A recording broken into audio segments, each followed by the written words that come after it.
Hola, D'Anthony Dantano here with the second coming of Musical Judgment. I already made one of these videos last year. Don't watch it, it's bad. Which I quite liked working on. So I wrote another shitty script that I read quite poorly to try and make an honest to god attempt at being a generic ass YouTuber at this time of year. If you disagree with me, I don't know, write an angry comment or something. Besides, this video will also be released on my side channel Mordeo. I want to separate the gaming videos and the whole music thing in case I do a little fucky wucky and my channel gets yeeted off the platform. So if you're into music, feel free to sub to that channel. Anyway, I don't want to drag this on for too long, so let's get started.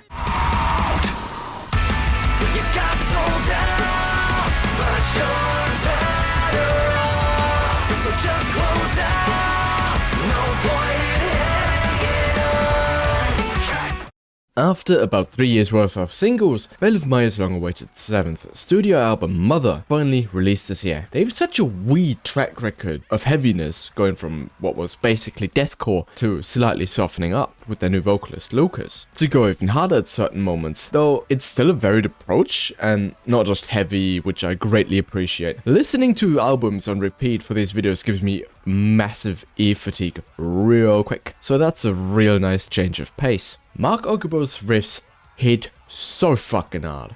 This guy is just an absolute machine of a guitarist. The stuff he plays is so fucking technical, it hurts my fingers just by listening to it. That tremolo section synthwave Vegan is also just straight up evil, and I'm so down for that. But as a lover of dumb guy caveman riffs, I obviously also really enjoy the chugs throughout the album, of which there are many to be had. Vocally, I really dig the new direction Lucas is going in. Personally, I think he never sounded better. He's obviously super versatile in his approach. Great cleans, brutal gutturals, and banshee fries, the whole 9 yards. Also, the engineering really helps in making his screams sound visceral as fuck. Sadly, I don't know shit about drums, so I'm just gonna say it sounds good without going too into detail. Same thing with the synths, though I really like the atmosphere they build up.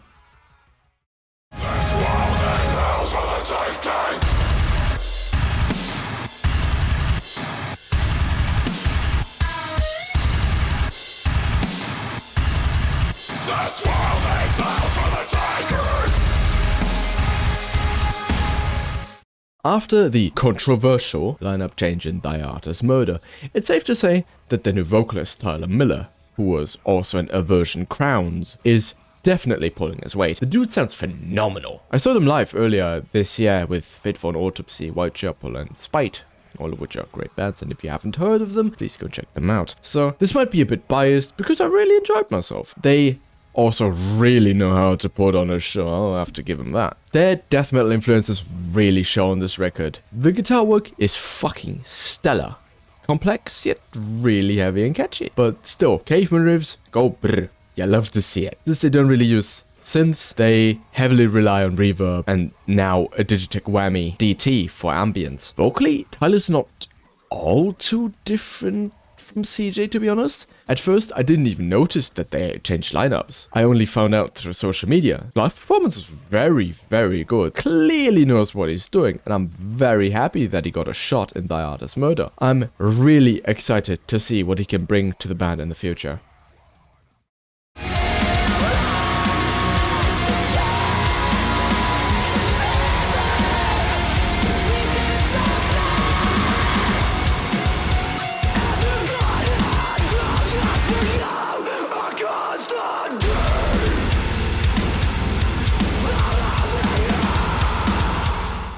Invent Animate is a really good example of a technically skilled band being extremely melodic, yet super heavy, without it all just mashing together and just sounding like a wall of indistinguishable noise. Heavener is an album I didn't get around to listen to when it first released. All I read about it was stellar reviews and praises about it being the album of the year. In my opinion, it's not, but it's up there. I still think it's an extremely enjoyable album without any skips from front to back. Their guitar work is fucking stellar. It really shows when you can go onto YouTube, type in Invent Animate, that riff, and there you go, a fuckload of covers of disgustingly beautiful riffs. They always had it, and they always will have it, as long as they keep their roster. But besides head and finger-breaking riffs, they really know when to take a back seat and simplify things. Less is sometimes more, you know? Besides, they tune low as shit down to double drop D at times and double drop D sharp. They also create a great atmosphere with the use of a vast amount of effects. There are so many techniques just thrown in all over the place. Pick slides, pinch harmonics, tapping, pick scrapes, dissonant chords for accents,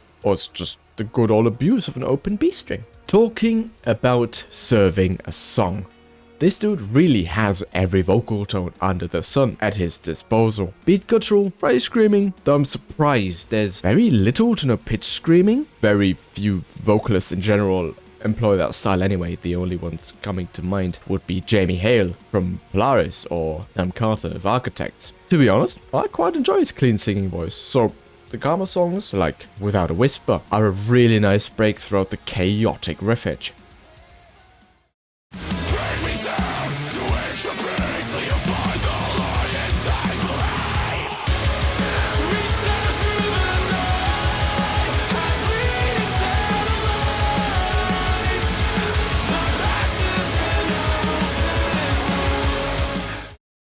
The follow-up album to the 2021 release Iridescent marks a hat-trick for Slantplant's latest album releases. In my opinion, this album also contains some of the best material they've ever written. The only thing I can really criticize is that some songs blend into each other tonally, meaning that you feel like you've been listening to the same breakdown for the last 7 minutes and kinda drags, and I say that as a person who loves breakdowns. Guitar-wise, I think the album is more than solid. All of the riffs are bouncy as fuck and it's harder than a truck.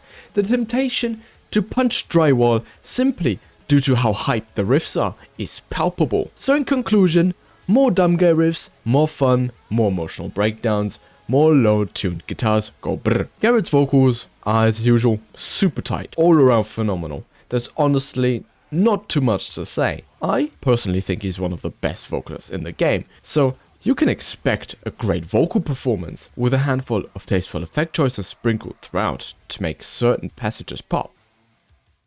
And I've always been ashamed that I want to fall into a dream with my arm desecrated, blood is traded. I've never found a way to be honest. All I know is a place where our haunted memories fade. The 6-song EP following the previously released Rotoscope has been on my radar ever since The Void, the first single of the EP, dropped. Sonically, it's quite different to Rotoscope, which had a lot more focus on heavy synth leads and guitars tuned to drop Z. Don't get me wrong, they still tune pretty low, but instead of a double drop B, it's only in drop F sharp. Personally, I like Spiritbox's approach to a more melodic sound, which still has those stupid hard riffs compared to the extremely heavy. But don't think that it's only melodic songs. Celador and Angel Eyes are sure to be standard songs if you like the really heavy shit. Angel Eyes being very similar in style to Holy Roller. Jaded might be one of my favorite tracks they've ever released. Everything I love about Spiritbox in one song. Heavy as fuck riffs, great vocals, great drumming, phenomenal production. It's just an absolute 10 out of 10 song. Like Stringer, it's just too good at playing the damn guitar because it's got great taste. That's all I've got to say, mate. As per usual, Courtney really ties up everything nice and neatly into one big melodic package.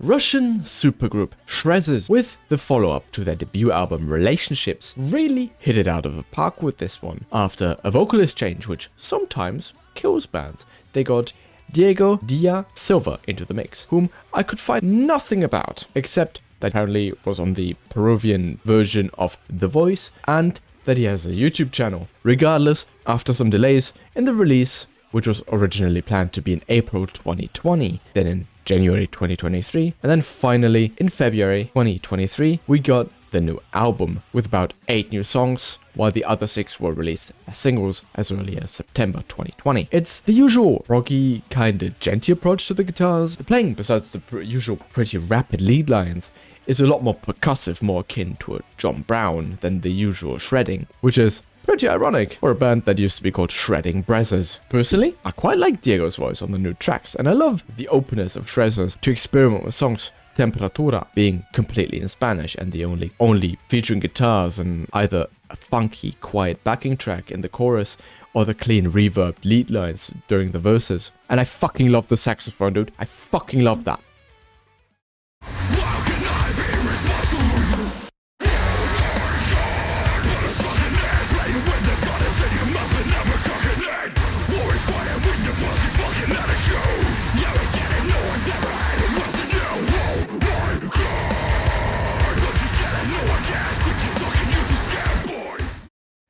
Honestly, I kind of forgot this came out in the beginning of the year. I thought it was released at the end of 2022, even though I've been listening to it throughout the year and even saw 1056 live at some point. Go see them if you get the chance, they're very good. 1056 is all around just a stupidly fun band. Yeah, most of their tracks are super depressing and angry, but in all honesty, it feels a lot more genuine than most deathcore / death metal bands, because usually it's just, oh, we play metal, so we have to make angry music all the time, with it feeling kind of forced. Well, 1056 is not only instrumentally heavy, but also in its thematics, be it addiction, abuse, self-hatred, or rapidly deteriorating mental health. Those guitars are stupid. The way they're mixed is so disgustingly low and heavy, it's not even funny. There are also frequent abuses of up and down pitching, a la anything Buster Otom does, really. Now, they're not the most technical band, but it's perfectly fine for the sound they're going for. Nothing overcomplicated, just simple and straight to the point heavy. Animate might be one of my favorite vocalists in the scene. The dude just has such a great vocal timbre, but what's new is that besides deathcore, there's also a lot of trap and R&B influences felt throughout the album, so there's not only screaming, but also rapping. To live and die is another statistic. Oh, doesn't that sound sadistic? One more for the reaper. It's been hard on my tail, but I've been trying to dig a little deeper. 'Cause the pain don't feel like it used to feel. No, I say enough. I crave. Polaris' fatalism is brimming with emotions, lyrically and musically. It's sad, it's angry, it's heartbreaking, yet hopelessly hopeful. Yeah, this is one of the few bands where I actually pay attention to the lyrics instead of just treating the voice as another instrument. Despite the tragic loss they had to go through, they still continue on making music instead of quitting and losing all they've worked so hard for over the years, for which I have a great deal of respect. Guitar-wise, it's stunning. There are so many great riffs throughout the album. The phenomenal atmosphere is nothing to scoff at either. The very tasteful leads and banger riffs got me playing this album on repeat. Lance Prince really brings out the best of every band he works with, be it Alpha Wolf, Void Division or Thornhill. Ryan and Rick are both great guitarists, very recognizable in their style, in their playing and in their writing approach. They're probably also one of the more technical bands on this list without extremely overcomplicating things. It's still a bit weird to hear Jamie sing as much as he does on the album, as his cleans were very sparingly used throughout the last couple releases. Nevertheless, both Jake and Jamie are doing a great job delivering every word with the needed passion to make the lyrics hit as hard as they do. All in all, every member of this band is just an absolute machine that pulls this entire musical project together nice and tightly. Well, we've got some honorable mentions. Here are some releases I think are really, really sick, but I just couldn't write anything about them. Blame writer's block and a deadline.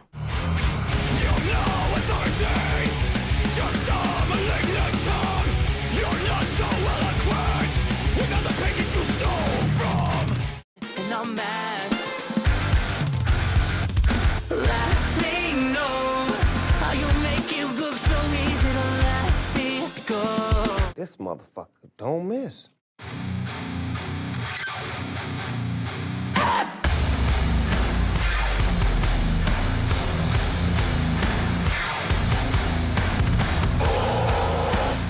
Can't you see the man behind the monster? Will she run no matter how much I want her? She pulls away the mask and all is revealed. The love that's hiding. Riders to the castle.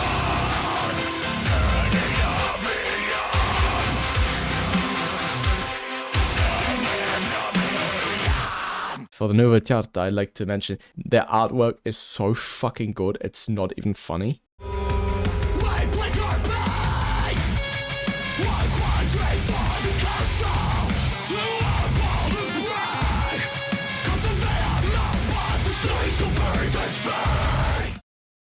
Take me back to Eden.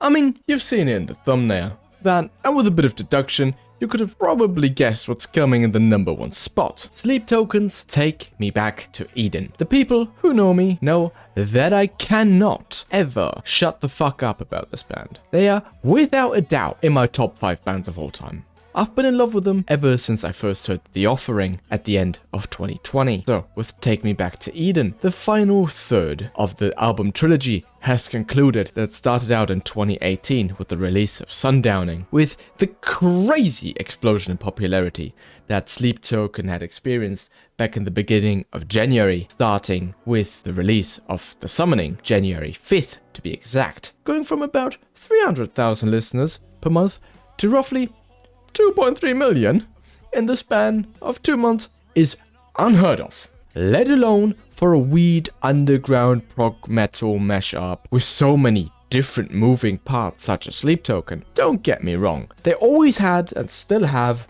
a crazy cult following, and they definitely weren't stagnating in listeners, but nobody could have predicted that to happen. The album is just a phenomenal showcase of blending styles from R&B to jazz to deathcore to black gaze, pop, electronics, and many, many more. They really know how to tug on my fucking heartstrings, though I really do dig all of their more poppy songs, Aqua Regia being my personal favorite off of the record. As stated earlier, I love dumb guy riffs, but I also love stupidly low-tuned dumb guy riffs. The Apparition will never fail to give me goosebumps when they actually hit that A string during the chorus. It's so hard to make a guitar tuned this low to sound good in a mix, so hats off to their producer. Also, just as a reference, the guitar is tuned to double drop A, not 7-string drop A, 9-string drop A, and A0.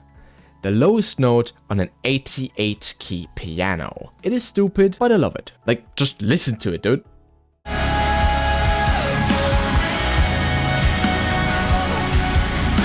Fellas, is it gay to have a crush on a man's voice? That's all I'm gonna say about that. Alright, this time I actually do have an opinion about the drums, albeit not a very controversial one. One that is parroted quite a bit actually. The drummer, too, is phenomenal. He hits that snare like it owes him money. That poor thing gets battered every time it sees the stage, but it's so damn worth it. The snare sounds like a fucking gunshot. It's so tight and crispy. It's practically an eargasm. 2 is, in my humble opinion, one of the best drummers in the scene.